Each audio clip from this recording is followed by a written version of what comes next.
नमस्कार बच्चों, जैसा कि आपको मैंने पहले वीडियो में भाषा किसे कहते हैं, भाषा के कितने रूप होते हैं, बोली, उपभाषा और भाषा को पढ़ाया था। दूसरे वीडियो में मातृभाषा, राष्ट्रभाषा, राजभाषा और मानक भाषा और हिंदी भाषा की विशेषताएं पढ़ाई थी। अब मैं आपको लिपि क्या होती है इसे पढ़ाने जा रही हूँ, तो आप लोग हमारे साथ साथ बुक खोलकर ध्यान से पढ़िए। तो लिपि मौखिक भाषा को दूसरों तक पहुंचाने के लिए और अधिक समय तक जीवित रखने के लिए हर ध्वनि के लिए कुछ चिन्ह बनाए गए हैं। यही चिन्ह क्या कहलाते हैं? लिपि कहलाते हैं। अब लिपि की परिभाषा है कि मुख से निकली ध्वनियों को लिखने के लिए चिन्हों को हम क्या कहते हैं? लिपि कहते हैं। भाषा का लिखित रूप क्या है? लिपि है। प्रत्येक भाषा की एक लिपि होती है। हिंदी की लिपि कौन सी है? देवनागरी है।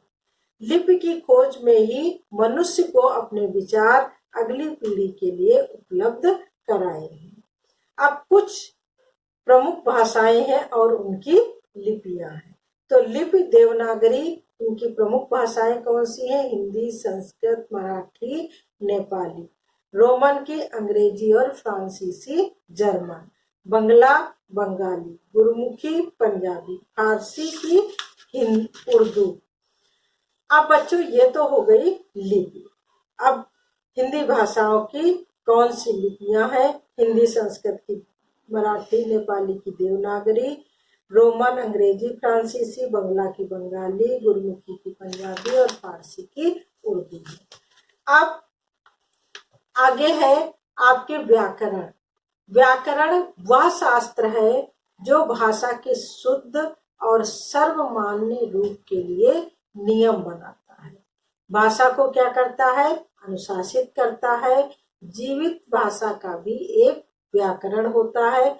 जीवित भाषा वह भाषा होती है जो निरंतर लोगों द्वारा प्रयोग में आती है और लोगों की जरूरत के अनुसार क्या होती है? बदलती रहती है। अब व्याकरण की परिभाषा।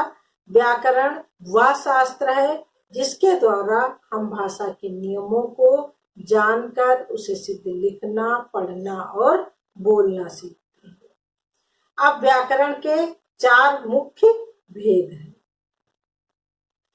वर्ण भाषा की सबसे क्या है? छोटी इकाई है। वर्णों के सार्थक मेल से क्या होती है? शब्द बनते हैं। शब्द वाक्य में प्रयुक्त होकर पद कहलाते हैं। पदों के सार्थक मेल से वाक्य का निर्माण होता है और वाक्य भाषिक व्यवहार, विचारों के आदान प्रदान में क्या होती है? काम आती है। अब वर्ण क्या है? वर्ण शब्द, पद, वाक्य और भाषा। इस प्रकार शुद्ध भाषा प्रयोग के लिए वर्ण, शब्द, पद और समुचित ज्ञान क्या है? आवश्यक है। इसी उद्देश्य से व्याकरण के 4 विभाग माने गए हैं। कौन कौन से? पहला वर्ण विचार, दूसरा शब्द विचार, तीसरा पद विचार और चौथा वाक्य विचार। ये तो व्याकरण की परिभाषा और व्याकरण के मुख्य 4 भेद आपको पढ़ाए गए हैं। अब हिंदी के कुछ लोकप्रिय कवि और उनकी भाषाएं हैं। अमीर खुसरो की पहेलियां और मुकरियां जो खड़ी बोली में लिखी गई है। मलिक मोहम्मद जायसी की पद्मावत जो अवधी भाषा में है। तुलसीदास का रामचरितमानस जो अवधी भाषा में है। सूरदास का सूरसागर जो ब्रज भाषा में है। कबीर के साखी और शबद सदुकड़ी भाषा में है। बिहारी सतसई ब्रज भाषा में। केशव रामचंद्रिका ब्रज भाषा में। विद्यापति की पदावली मैथिली में। मीरा के पद राजस्थानी में। मैथिली शरण गुप्त साकेत हिंदी खड़ी बोली। जयशंकर प्रसाद कामायनी हिंदी खड़ी बोली। रामधारी सिंह दिनकर कुरुक्षेत्र उर्वशी हिंदी खड़ी बोली। सुमित्रानंदन पंत चिदम्बरा हिंदी खड़ी बोली। महादेवी वर्मा यामा हिंदी खड़ी बोली। प्रेमचंद गोदान गबन उर्दू और हिंदी खड़ी बोली में लिखा गया है। अब बच्चों, ये सही गलत आप लोग पीछे से आप जब चैप्टर पढ़ोगे तो उसमें से आप लोग पढ़कर इनके सही गलत पर आपको निशान लगाना है। अब निम्नलिखित प्रश्नों के उत्तरों को सही विकल्प चुनना है। भाषा की उत्पत्ति किस धातु से हुई? भास धातु से हुई है। अब भाषा की परिभाषा की सही परिभाषा आपको इसमें से ढूंढ करके लिखना है। हिंदी कब राजभाषा बनी, ये आपको लिखना है 14 सितंबर 1949 को। भाषा का मानक रूप क्या है, ये आपको लिखना है।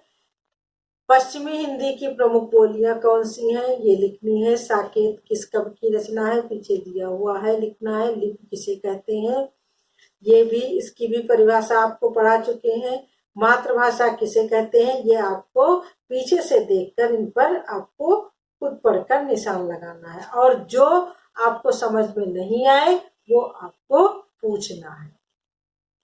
निम्नलिखित का उचित मिलान कीजिए। अब इसमें आपको मिलान करना है, और मिलान जो आप नहीं कर पाना वो आप मुझसे पूछ लेना। और इसमें प्रश्न 4, हिंदी भाषा की 5 प्रमुख विशेषताओं का उल्लेख करिए।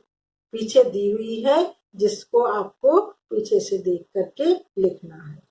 भाषा और बोली में क्या अंतर है, भाषा की परिभाषा लिखनी है और बोली की परिभाषा लिखनी है, और एक एक उदाहरण लिखना है। राष्ट्रभाषा और हिंदी भाषा में क्या अंतर है, राष्ट्रभाषा की परिभाषा लिखनी है, राजभाषा की परिभाषा लिखनी है, पीछे दी हुई है, और उनके अंतर आपको लिखने हैं। मातृभाषा और मानक भाषा के अंतर को आपको स्पष्ट करना है। अब भाषा के लिए व्याकरण की क्या आवश्यकता है, ये आपको पीछे दिया हुआ है, ये आपको लिखना है और लर्न करना है। तो बच्चों, जो भी प्रश्न इसमें से आपको समझ में ना आए वो आप टिक कर लेना और मुझसे पूछ लेना। तो do and learn chapter 1 homework, do and learn chapter 1। Chapter 1 आपको लर्न करना है और लिखना भी है, और इसमें से जो भी समझ में ना आए वो आप लोग मुझसे पूछ लेना, और जब आपका होमवर्क हो जाए तो आप लोग होमवर्क मुझे भेज देना, और साथ साथ इनको बच्चों लर्न भी करना है। तो अब आज आपका ये फर्स्ट जो चैप्टर है वो समाप्त हो गया।